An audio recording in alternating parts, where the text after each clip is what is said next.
The Grand Assembly Hall floated in the darkness of space, orbiting a dead star that had collapsed thousands of years ago. The building was made of crystal that glowed with soft blue light.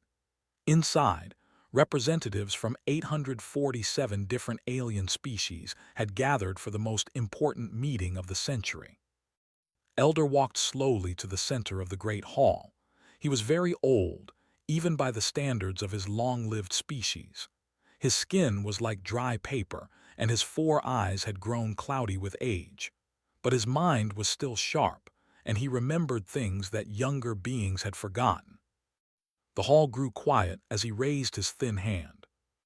"My fellow council members," said, his voice weak but clear, "I come before you today with a warning. A new species has learned to travel between stars. They call themselves humans, and they come from a small blue planet called Earth." Some of the representatives laughed. A new species was not unusual. Every few decades, some primitive civilization would discover faster-than-light travel and join the galactic community. They were usually peaceful, eager to learn, and easy to control. Commander of the Empire stood up from his seat. He was tall and covered in hard green scales. His people were warriors who had conquered dozens of worlds. They feared nothing. Elder said with a mocking smile, "Why should we care about another group of primitives? They have only been in space for a few hundred years. They are nothing." Turned his cloudy eyes toward the commander. "That is exactly what I feared you would say. Please, let me show you what our researchers have learned about these humans."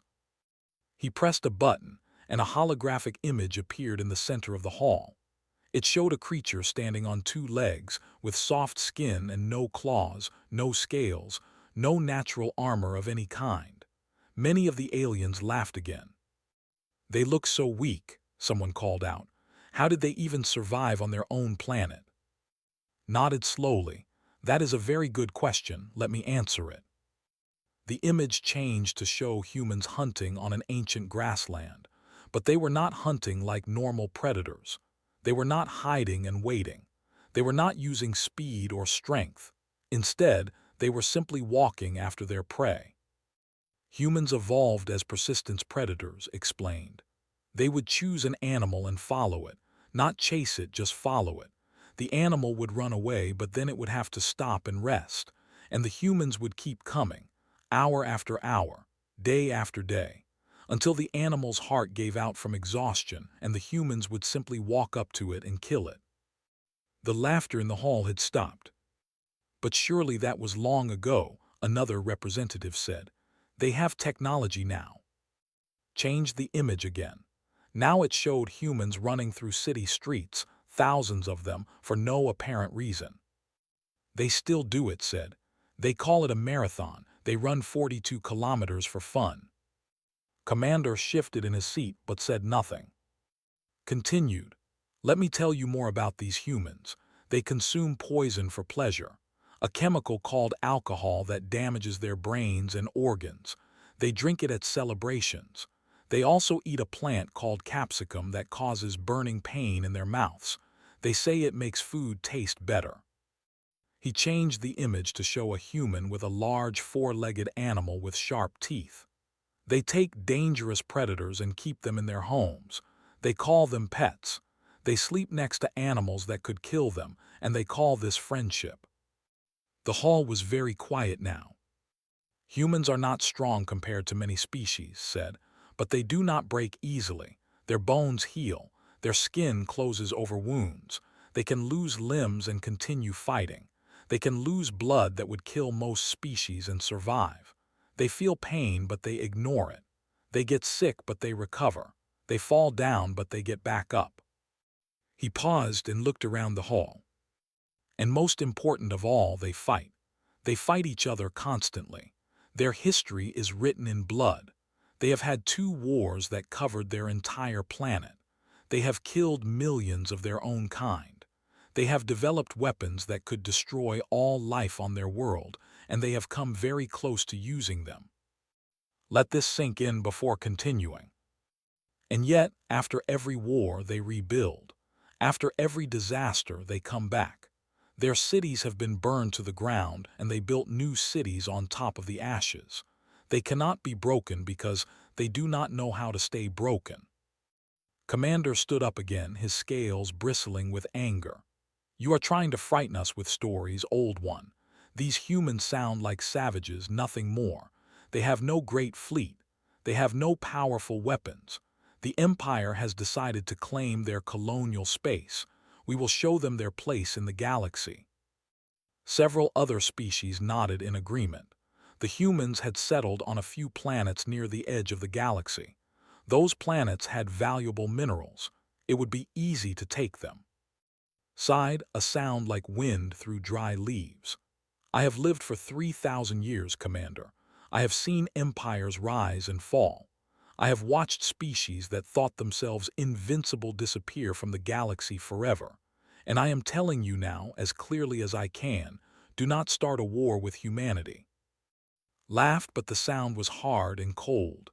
Your warning is noted, Elder, and ignored. The do not fear soft-skinned primitives who chase animals until they fall down. The vote was held. The majority of the council agreed to let the claim human space. Only a few species voted against it. Was one of them. As the representatives began to leave the hall, remained in his seat. A younger member of his species approached him. Elder, do you really believe these humans are so dangerous? Looked at the young one with his cloudy eyes. I believe that they have made a terrible mistake. These humans, they are not like us. They do not think like us. They do not fight like us. And they do not give up like us.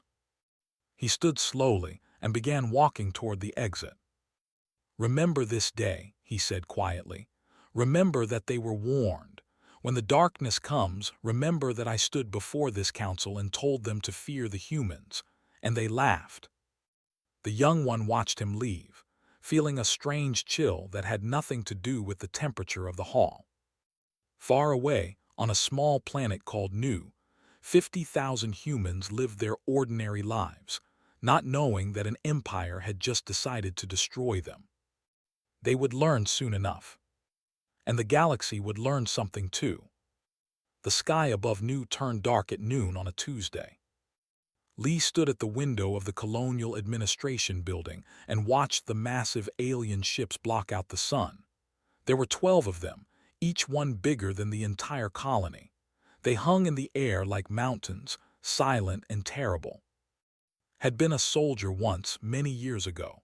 She had fought in the border conflicts on Mars and earned medals for her bravery. Then she got tired of war and became a diplomat instead. She came to Nu to help build something, not destroy it. Now war had found her again. Her assistant ran into the room, breathing hard. Administrator, they are sending a message. All channels. Turned on the main screen. A face appeared, though calling it a face felt wrong. It belonged to one of the warrior aliens she had read about in classified reports. Green scales covered its skin. Its eyes were yellow with black slits for pupils. When it spoke, she could see rows of sharp teeth. Humans of this planet, the alien said, I am fleet commander of the Empire. Your world now belongs to us. You have 72 hours to gather your belongings and leave. Any human remaining after this time will be eliminated. This is not a negotiation. This is a fact. The screen went black. Stood very still for a long moment. Then she picked up her communication device and called an emergency meeting. An hour later, all the important people in the colony sat around a table in the basement of the administration building. There was the head of security, a young woman with sharp eyes and a scar on her chin. There was Doctor, who ran the colony's medical center. There was the chief engineer. And there were dozens of others, farmers and miners and teachers and builders. We cannot fight them, someone said. We have no military ships. We have mining vessels and cargo transports. We cannot even scratch those warships. Then we leave, another person said. We take what we can and we go. Go where? Asked coldly. Earth is months away. The other colonies are no closer. And those ships out there can move faster than anything we have. If they want to catch us, they will catch us." The room fell into frightened silence. Had been quiet through all of this thinking. Now she spoke. "I will try to negotiate. Maybe they want something specific. Maybe we can make a deal." She sent a message to the alien fleet, requesting a conversation. To her surprise, Commander agreed to speak with her. The holographic image of the alien appeared in the room. Up close, he was even more frightening. His scales seemed to shift color as he moved, and his teeth were as long as fingers. "You are the leader of these humans?" asked. "I am the administrator of this colony," said, keeping her voice steady. "I want to understand what you want from us." Made a sound that might have been laughter. "Want? We want nothing from you. Your species is weak and unimportant, but your planet has minerals that we need, so you will leave and we will take them." "We have families here," said. "Children, old people who cannot travel easily. Please give us more time." 72 hours is generous," replied. "The Empire does not usually give warnings at all. Consider yourselves lucky. And if we cannot leave in time, if some of us are still here." Leaned closer to the camera, his yellow eyes gleaming. "Then you will learn why no species has ever won a war against the. We have conquered 37 worlds. We have never lost. Your soft bodies will burn just as easily as all the others." The transmission ended. Turned to face the room. Everyone was pale with fear. Some of the younger ones were crying quietly. "So that is it," the colony's mayor said. "We have to leave. Everything we built, everything we worked for, it is all gone." But was not crying. She was not afraid, she was angry. "No," she said, standing up. "We do not leave." Everyone stared at her. "You heard the alien said. They have warships. They have weapons we cannot even understand. What can we possibly do against them?" Walked to the window and looked up at the dark shapes blocking the sky. "My grandmother survived the war in Korea. My grandfather rebuilt Seoul with his bare hands after it was destroyed. My parents moved to Mars when everyone said humans could not live there. And now we are here, on a planet that was just rocks and ice 50 years ago." She turned back to face the room.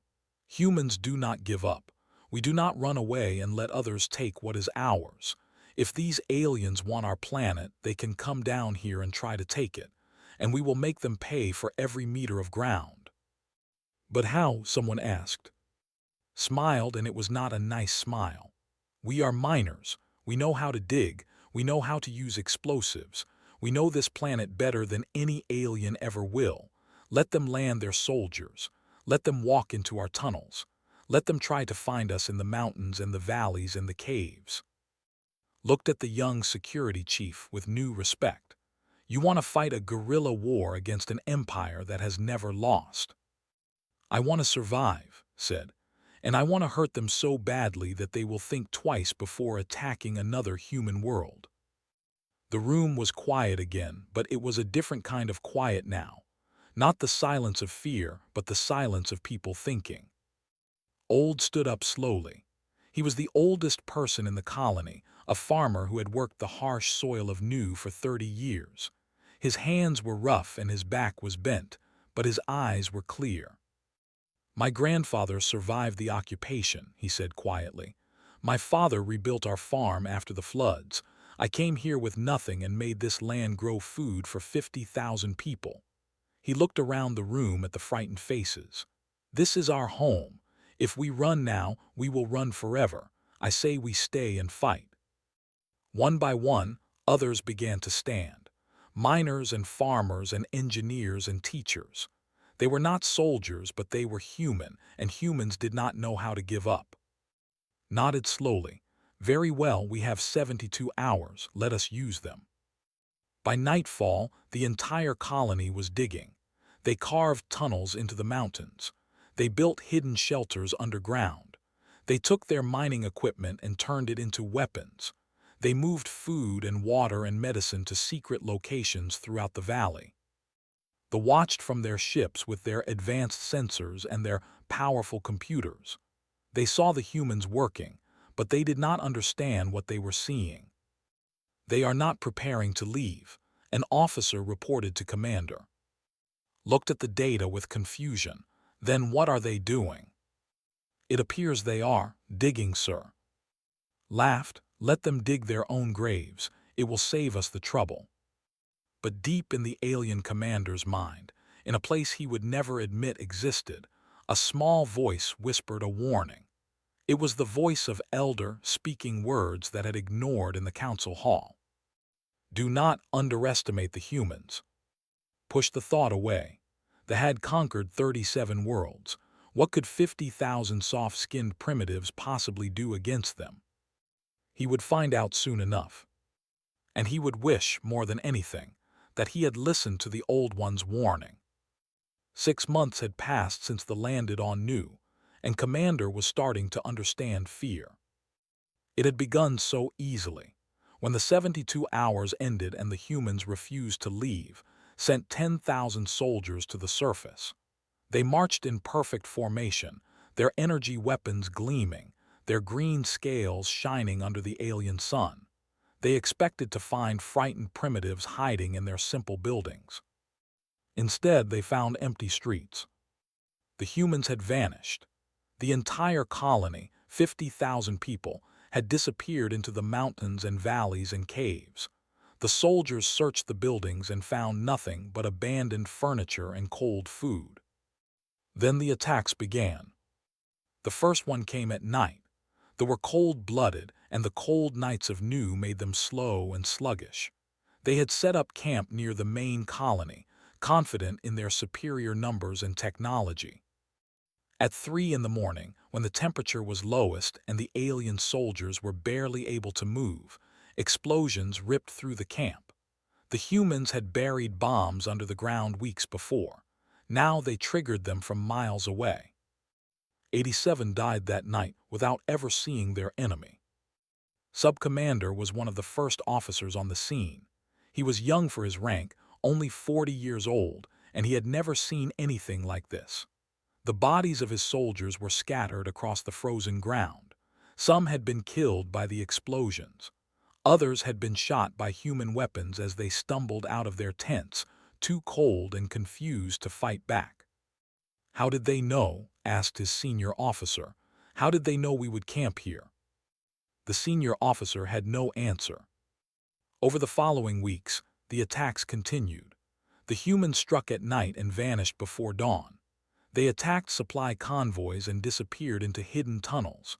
They used the planet's harsh weather as a weapon, drawing patrols into blizzards and ice storms where the cold-blooded aliens quickly lost strength.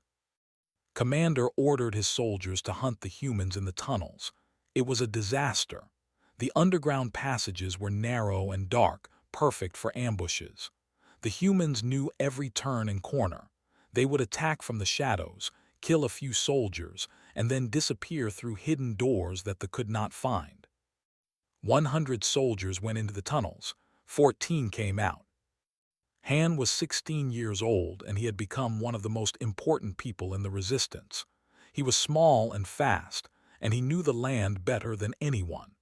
Every day, he ran through the occupied zones, carrying messages and supplies to different groups of fighters. They never caught him. They tried, but could move through spaces too small for the bulky aliens. He could hide in shadows they could not see. He learned their patrol patterns and avoided them easily. Today, he was carrying medicine to Doctor's underground hospital. The hospital was hidden in a natural cave system deep in the mountains. It was cold and dark, but it was safe. Doctor had been working there for 6 months, treating wounded fighters and sick civilians with whatever supplies she could find. Climbed down the narrow entrance and made his way through the winding passages until he reached the main chamber. What he saw there made him stop in surprise. There were soldiers in the hospital. He reached for his weapon, but Doctor raised her hand. "It is all right, they are patients." Looked at the aliens more closely. They were wounded badly. One had lost an arm. Another had burns covering half his body. They lay on beds next to human fighters, receiving the same care. "Why?" asked They are the enemy. Doctor finished bandaging a human soldier's leg and walked over to him. She was a small woman with gray hair and kind eyes, but there was steel in her voice. They were abandoned by their own army, she said, left to die because they could not fight anymore. We found them in the snow. She looked at the wounded aliens. I am a doctor. I do not choose who lives and who dies based on what they look like. Did not understand, but he trusted Doctor. He delivered the medicine and left. Sub-Commander learned about the hospital 3 weeks later. One of the wounded soldiers was found by a patrol, brought back to the main base and questioned. He told them everything. Expected Commander to order an attack on the hospital. Instead, just stared at the report in silence. They saved our soldiers, said finally. Why would they do that? Had no answer. It did not make sense. The humans fought with such ferocity, such hatred, and then they turned around and healed their enemies. That night did something he had never done before. He accessed the Galactic Council's classified files on humanity. He read about their history, their wars, their endless conflicts. He learned about something called World War II, where humans killed 60 million of each other over ideas and territory. He saw images of cities burned to ash, of weapons that could destroy entire nations. He read about the horrors they inflicted on each other. And then he read about what came after. They rebuilt. The cities that were destroyed were rebuilt bigger and stronger. The enemies who had tried to exterminate each other became allies and friends. The weapons that could end all life were locked away, not used. Sat back in his chair, his scales cold with a feeling he could not name. They had conquered 37 worlds because those species eventually gave up. They fought for a while, lost too many soldiers, and surrendered. It was logical. It was reasonable. But humans did not seem to care about logic or reason. They just kept fighting. The monthly report came in. They had lost more soldiers on New in 6 months than in their last 3 conquests combined. Morale was collapsing. Soldiers were afraid to go on patrol. Officers were requesting transfers to other assignments. And the humans kept attacking, night after night, day after day. They appeared from nowhere, struck hard, and vanished. They fought with wounds that would kill. They watched their friends die and kept fighting. They lost battles and came back stronger. Led the most successful resistance group in the mountains. She had started with 20 fighters. Now she had 200. Every failed attack gave her more weapons, more supplies, more recruits. They do not understand us, she told her fighters one night around a small fire deep in the tunnels. They think war is about winning battles, but for humans, war is about not giving up. We can lose every battle and still win the war. We just have to outlast them. Old was still alive, still on his farm growing food in secret greenhouses that they had never found. Every week, his supplies fed hundreds of resistance fighters. My grandfather used to say something, he told the young people who came to collect the food. He said that Koreans are like grass. You can burn us, cut us, step on us, but we always grow back. The young ones nodded and carried the food into the tunnels. Word began to spread through the galaxy. Something strange was happening in human space. The mighty empire, which had never lost a war, was bleeding on a small colony world. The primitives they had dismissed were fighting back. Elder heard the news in the Galactic Council chambers. He did not smile because what was happening on New was terrible. People were dying on both sides. But he had warned them. He had told them not to underestimate humanity. And now the galaxy was beginning to learn what he already knew. Humans did not know how to surrender. They only knew how to survive. And survive they would. Admiral stood on the bridge of the battleship Earth's Resolve and looked at the planet on her. New hung in space like a blue and white jewel, beautiful and peaceful from this distance. But she knew what was happening on the surface. For 1 year, 50,000 colonists had been fighting alone against the Empire. They had lost thousands of people. They had suffered in ways that no one should ever suffer. And they had not given up. Admiral, her communications officer, said, "The fleet is in position." Nodded. Behind her ship, 47 other vessels waited in the darkness of space. They were not elegant or beautiful like the alien warships. They were ugly, brutal things, built for one purpose and one purpose only: war. Earth had not been idle during the siege of Nu. When word reached home about the invasion, something happened that they had not expected. Humanity united. Old enemies put aside their differences. Countries that had fought each other for centuries sent soldiers to train together. Factories that had been making consumer goods started making weapons. In 12 months, humanity had built a war fleet from nothing. "Send the message," Admiral ordered. "Let them know we are here." On the surface of Nu, Lee was eating a small meal in one of the underground shelters when the radio crackled to life. She expected another report of movements, another attack to plan. Instead, she heard a voice that made her freeze. "People of Nu, this is Admiral of the United Earth Defense Fleet. We are here. Hold on a little longer. Help is coming." For a moment, no one in the shelter moved. Then someone started crying. Then someone else started laughing. And then everyone was hugging each other and shouting with joy. Felt tears running down her face, but she did not wipe them away. After 1 year of fighting, 1 year of watching friends die, 1 year of wondering if anyone on Earth even knew what was happening, they were no longer alone. "All units," she said into her own radio, her voice shaking. "Prepare for the liberation of Nu. Our fleet has arrived." In orbit, Commander watched the human ships approach and felt something he had never felt before in his long military career: doubt. The human ships were nothing like the graceful vessels. They had no curves, no elegance. They were just blocks of metal and weapons designed with brutal efficiency. And there were so many of them. "Commander," his tactical officer reported, "they outnumber us 4-1, and their ships, we have never seen these weapon configurations before." Straightened his scales and tried to sound confident. We have never lost a battle in space. Prepare to engage." The battle began at dawn, when the first human ships came screaming out of the darkness. It was chaos from the first moment. The humans did not fight like any species they had encountered. They did not form elegant battle lines or follow predictable patterns.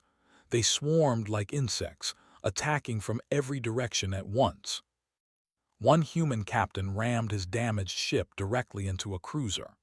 The explosion destroyed both vessels, but it created a gap in the alien formation that 3 other human ships immediately exploited. "They are insane," second-in-command shouted. "What kind of species sacrifices their own ships like that?" Had no answer. On another ship, Specialist O sat at his communication station, monitoring enemy transmissions. He was young, only 22 years old, and this was his first real battle.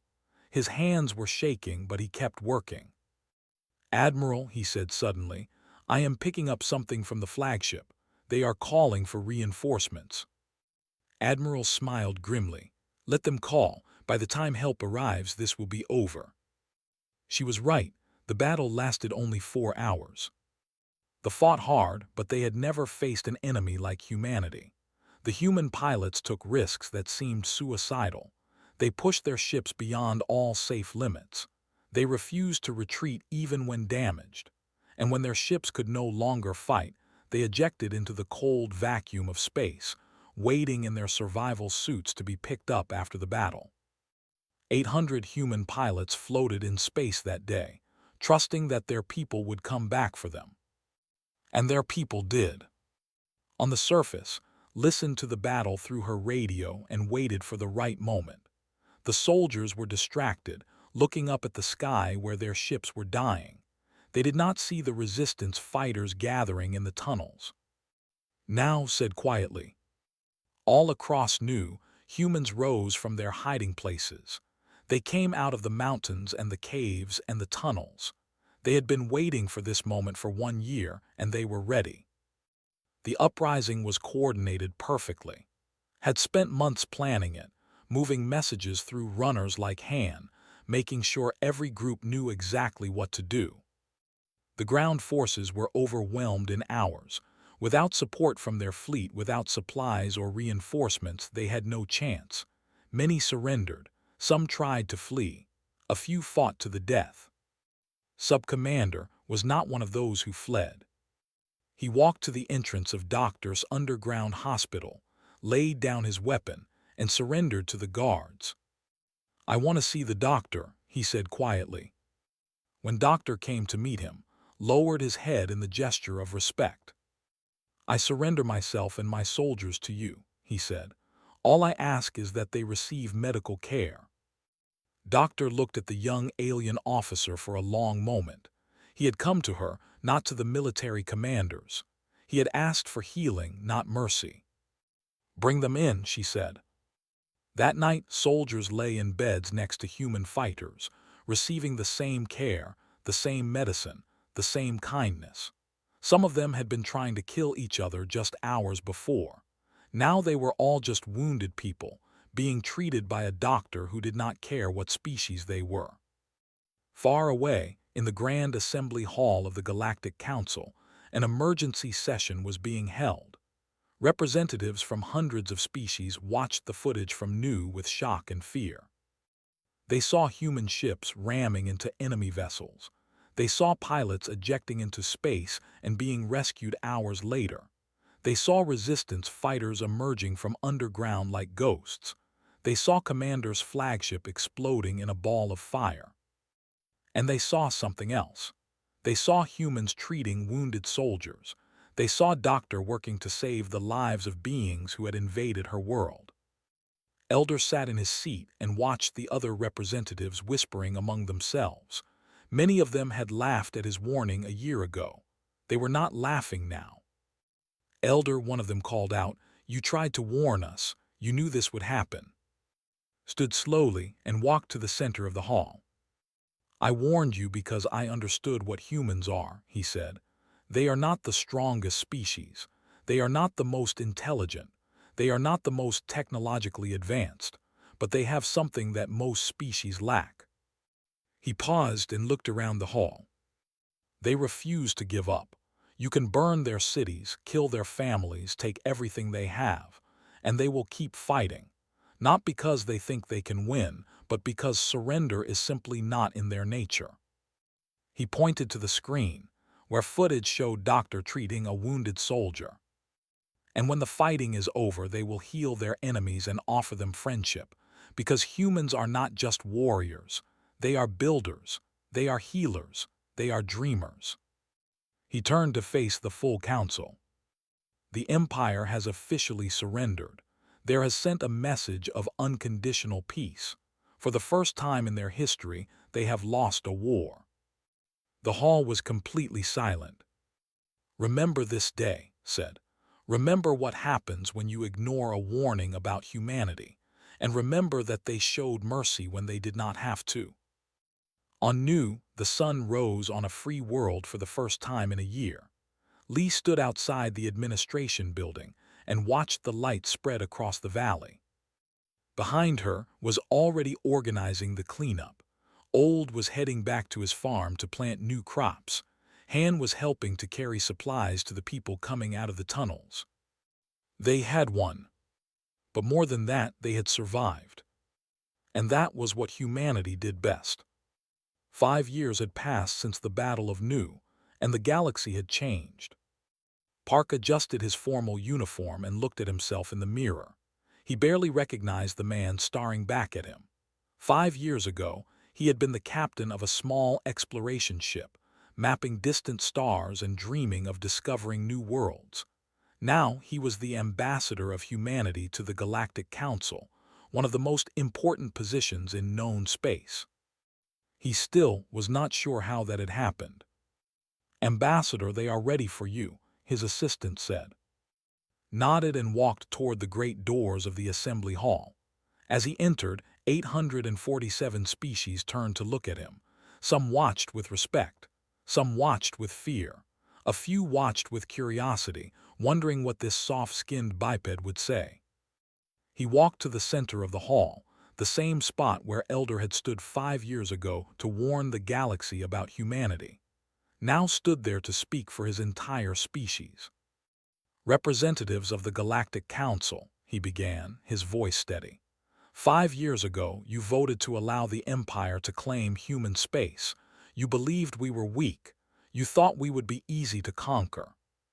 He paused and looked around the hall. "You were wrong." A murmur went through the crowd, but continued. "But I am not here to threaten you. I am not here to demand tribute or territory. I am here to offer something different." He activated a holographic display, showing images of new, not the war-torn planet from 5 years ago, but the thriving colony of today. "This is new now. We rebuilt it. We rebuilt our homes, our farms, our cities, and we did not do it alone." The images showed humans working alongside aliens, construction crews of mixed species, research facilities where scientists from different worlds shared ideas, children of different races playing together in schoolyards. The who surrendered during the war were given a choice. They could return to their empire, or they could stay and help us rebuild. Many of them chose to stay. Today, former enemies work together to build a future none of us could have imagined. He changed the image to show Doctor's Medical Center. It had grown from a hidden cave to a multi-species hospital, one of the most advanced in the quadrant. Doctor treated wounded soldiers during the war, even as their comrades were trying to kill her people. She believed that compassion should not have boundaries. Today, her hospital treats beings from 30 different species. Another image appeared, showing Sub-Commander, now older and dressed in civilian clothes. He was an officer who surrendered to Doctor. Today, he runs the hospital's administrative division. He was granted asylum on New and has become one of our most valued citizens. Turned off the display and faced the council directly. "Humanity does not want to rule the galaxy. We do not want to conquer other species or take their worlds. We want to explore. We want to trade. We want to learn from you and share what we know." He paused before his next words. "But we will protect what is ours. We will defend our people and our worlds with everything we have. And as you have seen, we do not give up. Ever." He let the silence hang in the air for a moment before continuing. "I am offering partnership, alliance, friendship. We can build something together that none of us could build alone, but this offer comes with a simple understanding." His voice became quiet but firm. "Never again try to take what belongs to us. Never again underestimate what humans are willing to do to survive. We learned to carry fire when it burned us. We reached for the stars when everyone said it was impossible. We survived a war against an empire that had never lost." He smiled slightly. "We are humanity. We do not stop." The hall was silent when he finished. Then Elder, who had watched the speech from his seat, began to clap slowly. Others joined him. The applause spread through the hall until it became a roar. For the first time in galactic history, a species that had been dismissed as primitives had earned the respect of the entire council. Later that evening, Elder requested a private meeting with Ambassador Park. They sat together in a small room overlooking the neutron star that the council station orbited. "You spoke well today," said, "but I wonder if you understand what you have done." Raised an eyebrow. "What do you mean?" "The galaxy feared you before today. They feared your stubbornness, your refusal to surrender, your capacity for violence. But now they also respect you, and that is far more dangerous." "Dangerous how?" His cloudy eyes seemed to look through into some future only he could see. "Because now they will come to you. When there is a problem too difficult to solve, they will ask humans to help. When there is a conflict no one else can win, they will ask humans to fight. You have shown the galaxy what you can do. They will not forget." "Considered this, and you think that is bad?" I think it is a responsibility. Your species has been part of the galactic community for only a few centuries. Mine has been here for millions of years. I have seen many species rise and fall. The ones who survive are not always the strongest they are the ones who know when to fight and when to show mercy, when to advance and when to retreat. He leaned forward. You showed both during the war. You fought with terrible determination, but you also healed your enemies and offered them friendship. That balance is rare. Do not lose it. Nodded slowly. I will remember your words, Elder. Far away on Nu, Han sat in a classroom at the Galactic Academy and tried not to smile. He was 21 years old now, no longer the teenage runner who had carried messages through occupied zones. He had grown tall and strong, and he wore the uniform of an academy student with pride. Around him sat beings from dozens of different species, all studying together. A nervous classmate, a small furry creature from a peaceful agricultural world, had been staring at him all morning. Finally, the creature gathered enough courage to speak.